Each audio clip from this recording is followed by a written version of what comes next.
Eh bien bonjour à tous et à toutes, c'est Evax, on se retrouve aujourd'hui dans une nouvelle vidéo, présentation d'un mini PC, et là vous allez voir, on a de la bombe. Donc c'est la marque Cadas qui m'a gentiment envoyé donc le Cadas Mind, donc là c'est la version premium, et le Mind Graphics. À savoir que vous trouverez du coup tous les liens dans la description. On a également une promo du 8 au 14 octobre. Donc là, c'est bientôt. On est actuellement le 3, donc il va falloir bombarder. On aura une promo seulement sur le Mind, pas sur le Graphics, qui est un tout nouvel item de l'environnement Cadas. Donc ce que je vous propose dans cette vidéo, c'est qu'on voit à peu près les specs techniques de ces deux objets, et on ira ensuite les tester sur le benchmark. On fera également, comme d'habitude, un test sur CSGO, Fortnite, Cinebench, etc. Allez, je vous propose qu'on passe de suite à l'unboxing, c'est parti. On commence sans plus attendre par le Mind. Donc déjà, très beau packaging. Hop. Impression d'ouvrir une boîte Apple. Vous allez voir, il est tout petit. C'est impressionnant, on reviendra sur les specs après. Voilà. Il tient dans une main. Le poids, j'en parle même pas. J'ai pas respecté l'emballage. Franchement, c'est très quali. Je vous montre vite fait tout. Le dessous. Côté avec la ventilation. L'arrière avec les sorties, on y reviendra juste après. Donc hop, je vais le poser juste ici. Ensuite, donc là, on retrouve l'alimentation. Donc normalement, il me semble que c'est un chargeur 60 watts. 36 watts, 20 watts. Output, 27 watts, 65 watts, c'est ça, donc en maximum 65 watts. Donc on verra en testant si ça suffit pour alimenter donc, le processeur qu'il y a dedans, la RAM, etc. Ensuite, donc là, on a un papier avec les introductions. Donc bon voilà, vous voyez tout, on y reviendra juste après. Ensuite, maintenant la bête, le Mind graphique. Hop. Oh, c'est lourd, hein, ça fait son poids. Regardez-moi cette bête énorme. Alors, qu'est-ce qu'ils nous disent? Step 1, tirer l'autocollant. Ok, c'est censé faire un... Bon, c'était pas censé... Ah, ok, comme ça. Et après, on le tire comme ça. Ok. Putain, c'est vraiment, on est vraiment sur des produits très qualitatifs là. Hein. Je le sens très joli. Vraiment, c'est solide. On sent que c'est du solide. Belle finition. Donc là, vous voyez venir hein, dessus ce connecteur. Je vous en dis pas plus, vous allez vite comprendre. Pareil, les sorties à l'arrière. Donc ça, hop, c'est le Mind graphique. Je vais mettre là. Et dedans, on va retrouver... En tout cas, le packaging est très bien fait. Ça fait plaisir. Donc là, une petite pochette. C'est l'alimentation. Voilà, on verra. J'espère que le câble est assez long. C'est vrai qu'il a l'air un peu court. Et après, qu'est-ce qu'on a d'autre? On a, pareil, un manuel d'utilisation, je suppose. Ouais, user guide. Et donc user guide et garde de garantie, etc. Hop, on va passer tout ça. On passe direct au spec technique. Allez, on va commencer par le Cadas Mind. Donc, au niveau des specs, on va retrouver dedans, ici, c'est la version premium. Donc, on a un i7 1360p. Donc, c'est un processeur 12 cœurs, 16 threads, cadence turbo 5 GHz maximum. On va retrouver 32 Go de DDR5, donc cadencé à 5200. On a 1 Tera de SSD 2233, PCI 4. Au niveau du poids, bah déjà il tient dans ma main, vous voyez, il est vraiment minuscule. On peut le mettre, il fait un quart d'une feuille A4, petite info d'ailleurs. Donc c'est pour vous dire que c'est vraiment minuscule. Je sais pas si on se rend compte à la caméra. Hein. Au niveau de la taille, du coup, il fait 146 mm par 105 par 20 mm. Donc on a 2 cm d'épaisseur. C'est vraiment le plus petit PC que j'ai pu tester. La taille est vraiment impressionnante quand j'ai déballé et que j'ai vu ça. Waouh. Donc on va voir s'il est bien refroidi, on fera des tests après. Donc voilà, que dire de plus? Également sur ce petit PC, comme vous avez vu, on va pouvoir venir le clipser en fait, juste ici, en enlevant, hop, vous voyez là, on enlève, et on va pouvoir venir le connecter. Donc c'est bien parce que tout est monté. Et en fait, donc il y a tout un environnement CADAS. Vous avez ici, donc là c'est une carte graphique, vous avez également un dock, enfin j'y reviens, ouais, autant vous dire tout d'un coup, mais il y en a plein. Il y a le Mind Graphique, le Mind Dock, le Mind Xplay, et encore bien plus, je vous invite à aller sur leur site pour consulter. Et ce qui est cool, c'est qu'en fait, vous pouvez prendre votre PC, même s'il est allumé, hop, vous l'enlevez, on fera un test juste après, et vous pouvez le brancher, par exemple, sur votre dock, qui est dans une, je sais pas, une autre pièce de la maison ou quoi, et ça va marcher parce qu'en fait, il y a une fonction hot swap qui a une batterie intégrée de 5,55 Wh, ce qui va vous permettre une autonomie environ de 25 heures d'autonomie en veille. En gros, quand vous l'enlevez, il va se mettre en veille automatiquement. Et vous pouvez le garder comme ça 25 heures. Donc par exemple, ça peut être pratique, je sais pas, si vous en avez besoin, vous avez le dock au travail, tac, vous arrivez au travail, vous le connectez, vous le retirez, vous arrivez chez vous, tac. Donc ça, je trouve vraiment cette fonctionnalité plutôt utile. On peut faire plein de trucs, ça peut être sympa. Ça c'est à vous de voir. Ensuite, on peut également faire une extension du SSD en 1.2 NVMe, pareil, 2230 SSD, caché sous la plaque de recouvrement. Ça va être juste ici. Vous voyez là, en fait, tout simplement, on va venir appuyer. Hop, ça soulève la plaque. Et là, on va pouvoir connecter un SSD supplémentaire. Donc c'est vraiment ultra facile d'accès. Et voilà, c'est magnétique, ça se remet tout seul. Ensuite, au niveau du coup du refroidissement. Donc là, vous voyez, sur les deux côtés, on a les petites ailettes, le focus qui ne veut pas se faire. Merci. C'est un système thermique efficace avec refroidissement par liquide. Alors ils appellent ça liquide WC, je ne sais pas à quoi ça correspond. C'est des ailettes de refroidissement en cuivre. Et on a également un refroidisseur, alors ils appellent ça un ventilateur à sustentation magnétique. Bon, je connais pas, mais on verra hein, si ça chauffe ou pas. Moi, c'est surtout ça qui m'intéresse.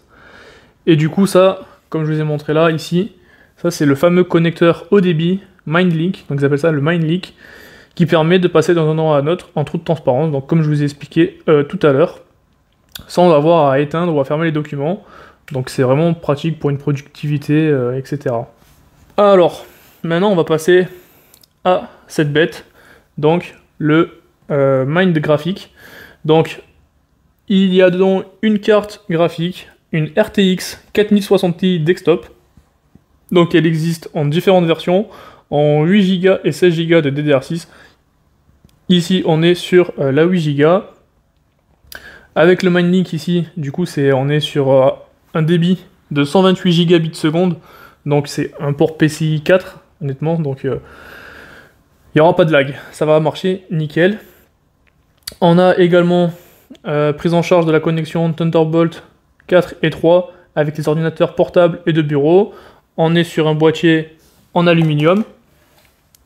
On a un double système de haut-parleurs intégré pour une expérience audio immersive, donc je ne sais pas si on pourra les voir à la caméra.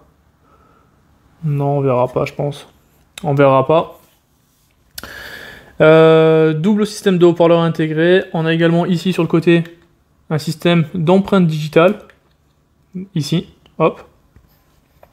Voilà. Ensuite, donc au niveau des connectiques, on va retrouver un USB-C, une prise jack, une SD carte en 4.0, donc jusqu'à 200 mégabits seconde.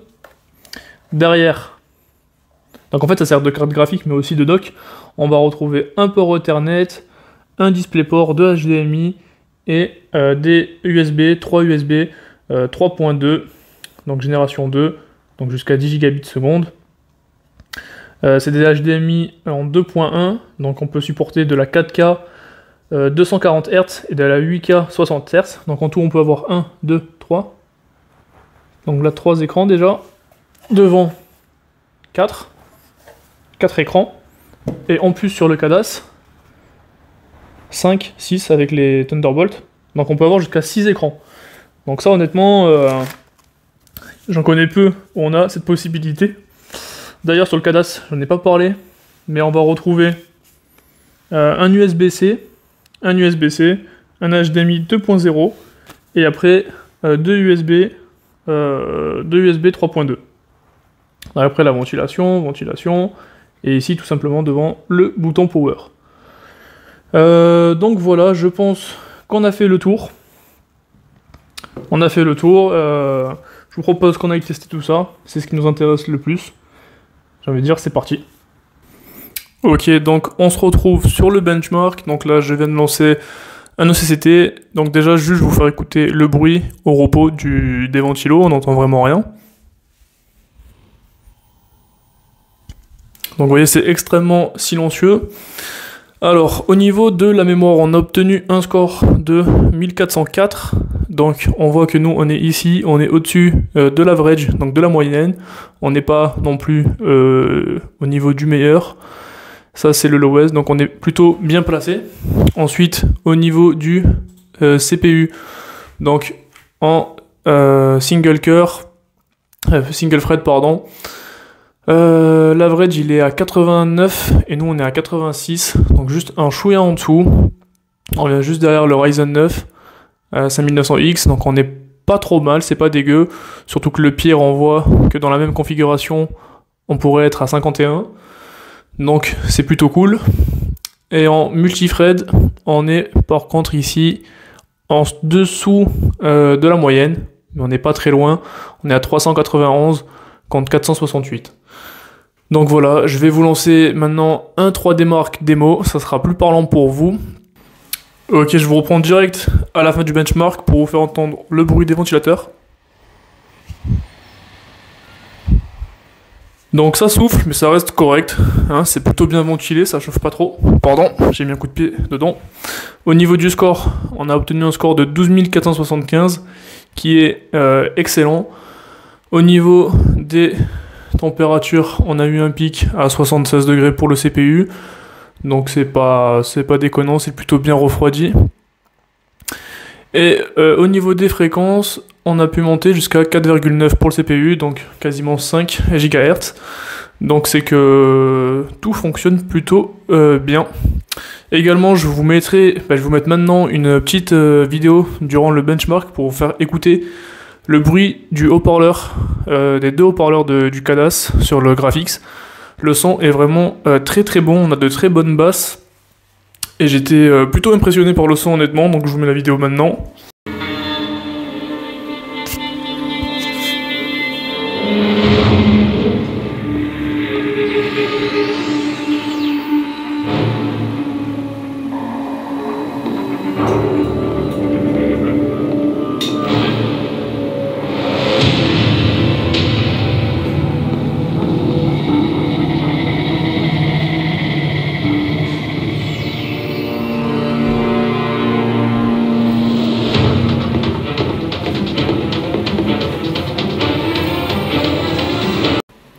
Donc sur CSGO, enfin CS2, on a en moyenne 262 FPS, donc ça tourne nickel, rien à dire, aucun lag. Pour un Intel, c'est parfait. Après voilà, si vous voulez vraiment jouer aux jeux vidéo, moi je partirais plus sur un AMD. Mais avec la carte graphique et tout, là ça tourne nickel, vous n'avez pas de soucis à vous faire. Voilà, on va passer maintenant à Fortnite. Ok, donc on se retrouve sur Fortnite. Bon là je suis à plus de 200 FPS, donc entre 220 et 240. On va sauter direct à la première ville. On a des petits drops. Là vous voyez, j'ai eu un drop à 28 FPS. Donc je sais que vous voyez pas, c'est pour ça que je vous le dis. On a des petits drops, mais ça c'est fréquent avec Fortnite. C'est vraiment un jeu super mal optimisé. J'ai mis le son d'ailleurs sur le haut-parleur. Comme ça vous pouvez l'entendre. Et là dites-vous que je suis seulement à 14. Donc imaginez si je mets à fond. On a les voisins qui vont venir se plaindre. J'ai spawn là mais je connais pas du tout. Je sais pas. En bas. Ah. Y'a pas de coffre ici là? Putain. Je connais pas du tout cette map. On va juste muter le mec. Comment on fait? Bon je sais pas. Ah mais c'était moi ça. Voilà, hop, ça dégage. Donc c'est plutôt fluide, hein, ça va. Honnêtement, rien à dire. C'est juste des fois, j'ai l'impression qu'il y a des mini-drops.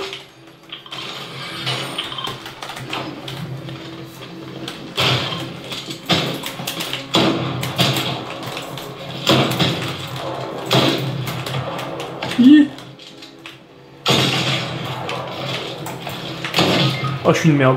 Je suis une merde. Mais vous voyez, ça va au niveau FPS, on a plus de 200, donc pour jouer sur du 144 Hz, c'est largement faisable. Le seul souci que je verrai, bah, c'est juste que Fortnite, c'est un jeu de merde qui est mal optimisé. Donc voilà, bon, je vais pas vous proposer plus de gameplay, parce que comme vous l'avez vu, je joue jamais à Fortnite, je suis pas très fort. On se retrouve directement pour la conclusion. Alors, conclusion, je vais commencer par les points négatifs du Cadas, en gros de ce que j'ai pu tester moi sur mon ressenti. Déjà, la mise en place, ça a été plutôt compliqué, parce que j'ai voulu suivre le guide qui était fourni, donc le manuel d'utilisation. Mais en fait, il manquait plein d'étapes, comme par exemple supprimer le logiciel Mine pour avoir le dernier à jour, faire toutes les mises à jour, etc. Installer d'abord le driver pour que la carte graphique soit reconnue. Mais ça, ils ont fait une vidéo sur leur chaîne Cadas qui en ont répertorié. Je vous mettrai par exemple le screen juste ici.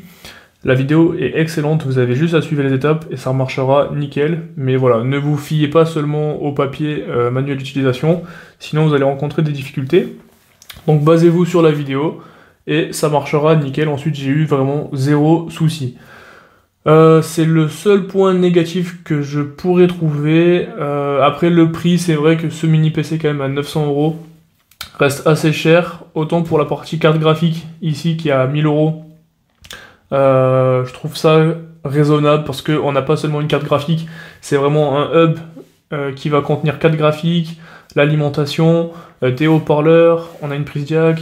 Derrière, on a un hub, on peut brancher des USB jusqu'à 4 écrans, un port Ethernet, d'ailleurs je suis connecté à Internet, empreinte ici, un bouton volume son, un micro, donc c'est vraiment quelque chose de complet. Et ce qui est bien avec le Mine graphique, c'est qu'on a le Thunderbolt, donc en fait là, nous avec Cadas, on a la connectique au-dessus, mais on peut très bien prendre par exemple un autre mini PC, donc là par exemple c'est un Beelink, qui possède le Thunderbolt. Donc si vous avez déjà ce genre de mini PC, vous pouvez relier le Beelink au Mine graphique. Donc ça c'est plutôt cool, parce que vous n'êtes pas obligé d'avoir tout l'environnement. Après voilà, moi ce que je trouve intéressant chez Cadas, c'est vraiment d'avoir ce système d'environnement où on peut venir plugger et dépluguer. Je trouve ça vraiment cool.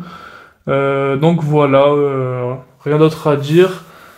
Je pense qu'on a fait le tour du Cadas.